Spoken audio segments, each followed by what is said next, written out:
लेकिन जब जनता के सामने सच्चाई आएगी, क्योंकि भारत सरकार के सिविल एविएशन सेक्रेटरी रैंक के एक अधिकारी ने कहा कि जयप्रकाश जी, ये हवाई अड्डा केंद्र सरकार का नहीं है, शायद उसका अलायंस एयरलाइंस। उसका सीएमडी मुझे कहते हैं 3 दिन पहले कि अब इनके पास लाइसेंस ही नहीं। मैंने कहा जब लाइसेंस नहीं था तो आपने एग्रीमेंट क्यों किया? आपने बेईमानी की जनता के साथ, वोट ले लिए उसके नाम से। शहर के साथ बेईमाना हो रहा है, प्रदेश के लोगों की खून और पसीने की कमाई को बर्बाद किया जा रहा है। एयरपोर्ट, इंटरनेशनल एयरपोर्ट, मैं बताना चाहता हूं बीजेपी के नेताओं को। तो आपको ऐसा नहीं, आपने संसद में मुद्दा उठाया था एयरपोर्ट का, कोई जवाब वगैरह मिला आपको क्या? मुझे बड़ा, आपने बहुत अच्छा प्रश्न पूछा।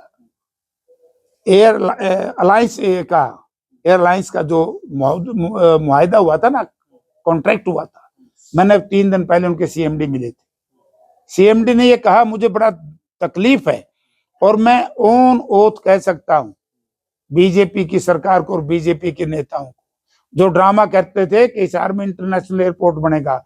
हिसार में कोई इंटरनेशनल एयरपोर्ट की संभावना नहीं, झूठ बोली इन्होंने जनता के सामने। हम चाहते हैं इंटरनेशनल एयरपोर्ट बने, हमारे शहर का विकास हो, लेकिन जब जनता के सामने सच्चाई आएगी, क्योंकि भारत सरकार के सिविल एविएशन सेक्रेटरी रैंक के एक अधिकारी ने कहा कि जयप्रकाश जी, ये हवाई अड्डा केंद्र सरकार का नहीं है।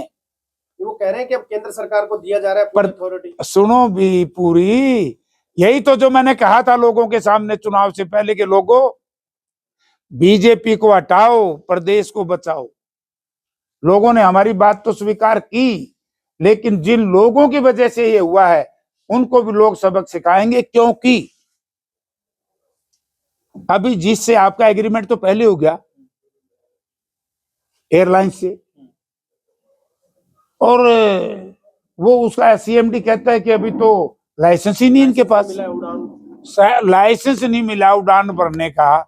तो आप ये बताइए कि ये एग्रीमेंट क्यों? अब बेईमानी ठीक नहीं थी। जयप्रकाश जी, क्या ये एयरपोर्ट अडानी और अंबानी के लिए तैयार किया जा रहा है? यस, मैं यही कहना चाहता हूं। आपने हमारी बात को मान लिया, क्योंकि शहर दुखी है, शहर के साथ बेईमाना हो रहा है, प्रदेश के लोगों की खून और पसीने की कमाई को बर्बाद किया जा रहा है। एयरपोर्ट, इंटरनेशनल एयरपोर्ट, मैं बताना चाहता हूं बीजेपी के नेताओं को और उनके जो लेफ्ट और राइट में सहयोगी हैं, जो उनकी कठपुतली, क्या बोलते हैं उसको, खड़ाऊ उठाने वाले, खड़ाऊ, उनको बैसाखी जो दे रहे हैं, उनको बताना चाहता हूं मित्रों, इस धोखे में आप लोग भी उतने बड़े पाप के भागीदार हो जितनी भारतीय जनता पार्टी। इसका मैंने बड़ी गहराई से अफसरों से पूछा है ना। आपका इंटरनेशनल एयरपोर्ट है, चौधरी भूपेंद्र सिंह हुड्डा चीफ मिनिस्टर थे, Chaudhary Ajit Singh civil aviation minister थे। उस वक्त ये फैसला हुआ था कि हिसार में इंटरनेशनल एयरपोर्ट बनेगा। और जब ये इंटरनेशनल एयरपोर्ट यहां से जेवर गया उत्तर प्रदेश में, भारतीय जनता पार्टी ने इसके सहयोगी बैसाखी, मैं आजकल नाम उनका लेना छोड़ दिया क्योंकि वो खत्म से हो गए, दोनों हिंदू ग्रुप खत्म से हो गए, खत्म ही हो गए, हो गए, निपट गया काम, लोगों ने बेरा पट गया कि तो बीजेपी के लिए काम करे। दोनों माँ की, दोनों एक के हैं, कोई फर्क नहीं हो। तो यानी कि उस वक्त विरोध उस वक्त करना चाहिए था कि जेवर की बजाय हिसार बनना चाहिए।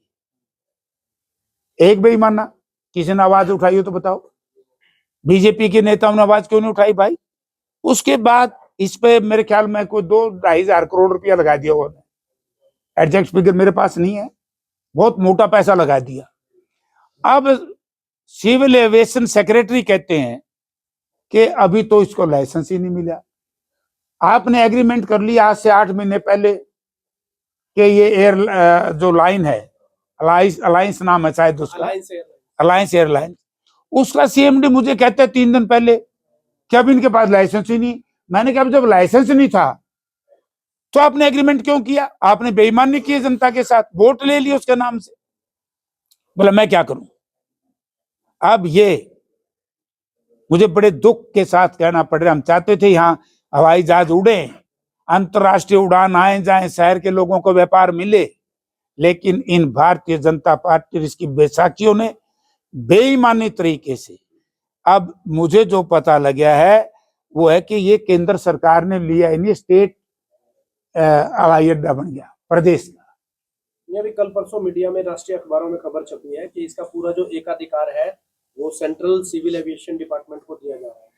उसका अधिकार केवल उसका होता है सेंट्रल से जो नागरिक उड्डयन मंत्रालय। हाँ नहीं, नागरिक उड्डयन मंत्रालय के साथ साथ इसमें जो हमारा एयर ट्रैफिक को कंट्रोल करते हैं, एयर ट्रैफिक को कंट्रोल करने की जिम्मेवारी केंद्र सरकार की है, लेकिन इसका रखरखाव, इसका पैसा हमारी लैंड, और बिना किसी कारण के मुझे शंका है कि ये ऐसे बड़े उद्योगपति को दे जा रही है, जैसे ये 3 काले कानून लेकर के इस देश के किसान की जो जमीन कॉन्ट्रैक्ट बेस्ड एग्रीकल्चर के माध्यम से उन बड़े घरानों को देना चाहते हैं। ऐसे ही हमारा हवाई अड्डा भी मुझे इस संशय है कि उन्हीं परिवारों को दिया जाएगा।